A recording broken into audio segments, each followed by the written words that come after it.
Hello students, how are you all. Students, आज इस lecture video में हम एबॉर्शन के बारे में पढ़ेंगे। तो हम शुरू करते हैं इंट्रोडक्शन से। एबॉर्शन को हम मिसकैरेज के नाम से भी जानते हैं। सो एबॉर्शन होता क्या है? तो ये एंडिंग होता है प्रेगनेंसी का बाय रिमूविंग अ फीटस और embryo before it can survive outside the uterus if the fetus or weight is less than 500 gram at 20 weeks of gestation। So abortion जो है वो प्रेगनेंसी का एंड होता है एंड इसमें foetus और embryo को रिमूव किया जाता है इससे पहले कि वो यूट्रस के बाहर सरवाइव करे। अगर फीटस का वेट 500 ग्राम से कम है 20 वीक्स ऑफ जेस्टेशन पे तो उनको रिमूव किया जाता है एबॉर्शन में। एंड दिस एक्सपेल्ड एम्ब्रियो और फीटस इज कॉल्ड एबॉर्शन। और ये जो एक्सपेल्ड एम्ब्रियो और फीटस होते हैं उन्हीं को हम एबॉर्शन कहते हैं। तो इट मे बी इंड्यूस्ड और स्पॉन्टेनियस। सो एबॉर्शन जो है वो इंड्यूस्ड भी हो सकता है और स्पॉन्टेनियस भी हो सकता है। अगर हम डेफिनेशन की बात करें कि एक प्रॉपर डेफिनेशन क्या होता है एबॉर्शन का, तो के नीलिमा के according abortion is a termination of pregnancy. So abortion termination होता है प्रेगनेंसी का बाय एनी मीन्स, किसी भी तरीके से, before the fetus is sufficient to develop to survive. So और अगर हम नीना भास्कर के अकॉर्डिंग इनकी डेफिनेशन के बारे में पढ़ें तो एबॉर्शन जो है वो प्री मैच्योर एक्सप्लोजन होता है प्रोडक्ट का, कॉन्सेप्शन का यूट्रस से, and it can be either spontaneous और इंड्यूस्ड। सो ये ईदर स्पॉन्टेनियस हो सकता है और इंड्यूस्ड हो सकता है। इंसिडेंस की बात करें तो number of abortion performed world wide with 41.6 million in 2003 and 43.8 million in 2009। So abortion के नंबर जो वर्ल्ड वाइड परफॉर्म किए गए हैं वो 41.6 मिलियन थे 2003 में एंड 43.8 मिलियन 2009 में। इंडिया में अबाउट 6 मिलियन एबॉर्शंस हुए हैं एंड 2 मिलियन एबॉर्शन जो है वो स्पॉन्टेनियस थे एंड 4 मिलियन एबॉर्शन इंड्यूस्ड थे। एंड 38,000 डेथ हुई है from unsafe abortion usually world wide. So world wide में अनसेफ एबॉर्शन से 38,000 डेथ हुई है। ओके, एबॉर्शन के कॉजेज़ क्या क्या होते हैं? तो एबॉर्शन के कॉजेज़ होते हैं maternal causes and fetal causes. तो मैटरनल कॉजेज़ की बात करें तो मैटरनल इन्फेक्शन की वजह से या मैटरनल डिसीज़ की वजह से, ड्रग्स की वजह से, हार्मोनल डिस्टर्बेंस की वजह से एबॉर्शन, मैटरनल एबॉर्शंस होते हैं। अगर हम फीटल कॉजेज़ की बात करें तो क्रोमोसोमल एबनॉर्मलिटीज़ के कारण एंड ब्लाइट ओवम के कारण या फिर हाइडेटिफॉर्म मोल्स के कारण या कंजेनाइटल डिफेक्ट्स के कारण फीटल कॉजेज़ है ये एबॉर्शन के। अदर कॉजेज़ की बात करें तो uterine development anomalies, retroversion, fibroma of uterus, surgery during pregnancy, environmental factors like cigarette, alcohol, and immune factors like Rh blood, so Rh negative blood। so ये सारे other causes हैं इनके abortion के। अगर हम बात करें इनकी एबॉर्शन के रीज़न की तो हमने जैसे पढ़ा कि एबॉर्शन 2 टाइप के हो सकते हैं, spontaneous and induced. Spontaneous abortion को भी 2 पार्ट में डिवाइड किया गया है, isolated and recurrent. And induced abortion को भी 2 पार्ट में डिवाइड किया गया है, legal, illegal. Isolated and recurrent 2 part है स्पॉन्टेनियस एबॉर्शन के। देन रिकरेंट को फर्दर डिवाइड किया गया है and legal and illegal 2 part है इंड्यूस्ड एबॉर्शन के, जिसमें से इलीगल को डिवाइड किया गया है सेप्टिक एबॉर्शन। ओके, अब हम बात करते हैं थ्रेटेंड एबॉर्शन। थ्रेटेंड एबॉर्शन क्या होता है? तो एक ऐसी clinical entity where choriodental hemorrhage has begun but not progressed to the stage of irreversibility. This means the cervix is not open and the product of conception are not expelled.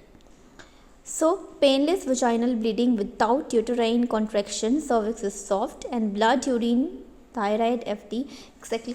सो इस तरीके से इनको हम डायग्नोस कर सकते हैं blood test के through, urine test के थ्रू, थायराइड, FT, या फिर हम उनके USG, इनसे हम इसको डायग्नोस कर सकते हैं। थ्रेटेंड अबॉर्शन में क्लिनिकल एंटिटी। ओके, ये थ्रेटेंड स्पॉन्टेनियस अबॉर्शन का केस है। अब हम बात करते हैं इनविटेबल अबॉर्शन की। तो in this type of abortion the process has begun. So ये जो टाइप है अबॉर्शन, सो इनएविटेबल अबॉर्शन क्या होता है?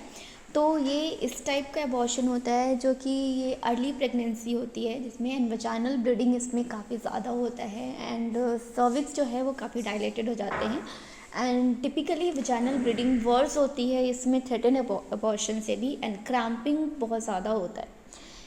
तो ये है इनएविटेबल अबॉर्शन एंड इनको हम डायग्नोस कैसे कर सकते हैं? तो इनको डायग्नोस करने के लिए ब्लड, वजाइनल एग्जाम और यूसीजी, इससे हम इससे हम इसको डायग्नोस करते हैं। ये है इनएविटेबल मिसकैरेज, जैसा कि देख सकते हैं आप, इसमें बहुत ज़्यादा ब्लीडिंग होती है। अब इनकम्प्लीट अबॉर्शन क्या होता है? तो in spite of uterine contraction and cervix dilation only the foetus and some membrane are expelled. So incomplete abortion में क्या होता है कि यूटेराइन कॉन्ट्रैक्शंस होने के बावजूद और सर्विकल डायलेशन होने के, सर्विक्स के डायलेटेड होने के बावजूद इसमें फीटस के कुछ मेम्ब्रेन ही एक्सपेल्ड हो पाते हैं। सो इस वजह से इसमें इनकम्प्लीट अबॉर्शन होता है, प्रॉपर अबॉर्शन नहीं हो पाता। And the placenta remains partly attached and bleeding continues, and जो इसमें प्लेसेंटा है वो पार्टली अटैच्ड रहता है एंड ब्लीडिंग कंटिन्यू रहती है इसमें। एंड ये अबॉर्शन जो है वो ये कंप्लीट होना चाहिए सर्जिकल मेथड से, एल्स कॉम्प्लिकेशंस बढ़ जाएगी। सो इनकम्प्लीट अबॉर्शन को एनी हाउ कंप्लीट करना पड़ता है by surgical methods. Next is complete abortion क्या होता है? When the products of conception are completely expelled. So conception का जो प्रोडक्ट है वो कम्प्लीटली एक्सपेल हो जाता है, तो उसको हम कंप्लीट अबॉर्शन कहते हैं। ओके, मिस्ड अबॉर्शन, जैसा कि आप देख सकते हैं मिस्ड अबॉर्शन का डायग्राम है। ये सेप्टिक अबॉर्शन में क्या होता है कि प्लेसेंटा में इन्फेक्शन की वजह से, फीटल इन्फेक्शन की वजह से सेप्टिक अबॉर्शन होता है। पैथोलॉजी की बात करें तो in the majority 80% the organism are of indigenous origin and the infection is localized to conceptus without any myometrium involvement. In about 15%, the infection either produces localized endometriosis surrounded by a protective leukocytic barrier or spread to the placentrium tubes, ovaries, or pelvic peritoneum. In about 5%, there is generalized peritonitis and endotoxic shock. Nursing management की बात करें तो pre operative care, post operative care, health education is important. Diet में हमें fresh fruits, pulses, serials लेने चाहिए and avoid करना चाहिए स्मोकिंग और रिफाइंड फूड को। Exercise is compulsory, so avoid heavy work and heavy exercises. So काफ़ी लाइट एक्सरसाइजेस करनी चाहिए एंड हाइजीन मेंटेन करने की ज़रूरत होती है, so maintain perineal hygiene. Okay, MTP क्या होता है? Medical termination of pregnancy and MTP act 1971 क्या होता है? So MTP is a medical termination of pregnancy and it's also known as induced abortion. So MTP को मेडिकल टर्मिनेशन ऑफ प्रेगनेंसी कहते हैं और उसको हम दूसरे नाम से भी जानते हैं, इंड्यूस्ड अबॉर्शन के नाम से, जो कि it is the medical way to getting rid of unwanted pregnancy. So अगर अनवांटेड प्रेगनेंसी से हमें छुटकारा चाहिए तो एक मेडिकल वे होता है MTP, जिससे हम अनवांटेड प्रेगनेंसी से छुटकारा पा सकते हैं। But this is not legal, this is illegal. The termination of pregnancy by the removal और एक्सक्लूजन ऑफ एन एम्ब्रियो और फीटस फ्रॉम द यूट्रस। सो इसमें क्या होता है? प्रेगनेंसी को टर्मिनेट किया जाता है जिसमें रिमूव किया जाता है एम्ब्रियो को और फीटस को यूट्रस से। पर इसका यूज़ हम सेक्स डिटर्मिनेशन के बाद और अपने अकॉर्डिंग मेल चाइल्ड या फीमेल चाइल्ड के लिए नहीं कर सकते हैं। This method is not applicable for the sex determination, और अपने अकॉर्डिंग जो हमें बच्चे चाहिए, मेल या फीमेल चाइल्ड, उसके लिए ये मेथड इम्प्लीमेंट नहीं होना चाहिए। This is illegal process.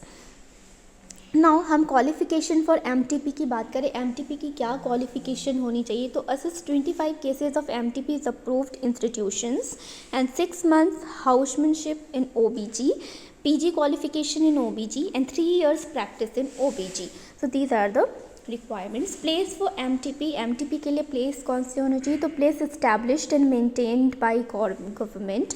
Non government institutions can perform their obtain licence from CMO of district. Okay, indications क्या होते हैं एमटीपी के? तो risk of injury to mental physical health of the women, अगर women की मेंटल हेल्थ और physical health risk पर है तो एमटीपी कराया जा सकता है। या एबनॉर्मलिटीज़ है फीटस में, या प्रेगनेंसी कॉज्ड बाय रेप, अगर रेप की वजह से प्रेगनेंसी हो गई है, या कॉन्ट्रासेप्टिव फेलियर हो गया है, तो इन केसेस में MTP are indicated. So these are the indications of MTP. Methods of termination, termination के मेथड अगर फर्स्ट ट्राइमेस्टर है तो मेडिकल और सर्जिकल मेथड की बात करें तो मेडिकल मेथड में मिसोप्रोस्टॉल, मेथ्रोट्रेक्सेट प्लस मिसोप्रोस्टॉल एंड टैमोक्सिफेम प्लस मोसोप्रोस्टॉल, ये है इनके मेडिकल। एंड सर्जिकल की बात करें तो वैक्यूम एस्पायरेशन से, सक्शन इवैक्यूएशन से एंड डायलेशन एंड क्यूरेटेज से हम इसको रिमूव कर सकते हैं। These are the methods of termination, surgical methods of termination. Thank you so much students, I hope आपको अच्छा लगा होगा पढ़ के। Thank you.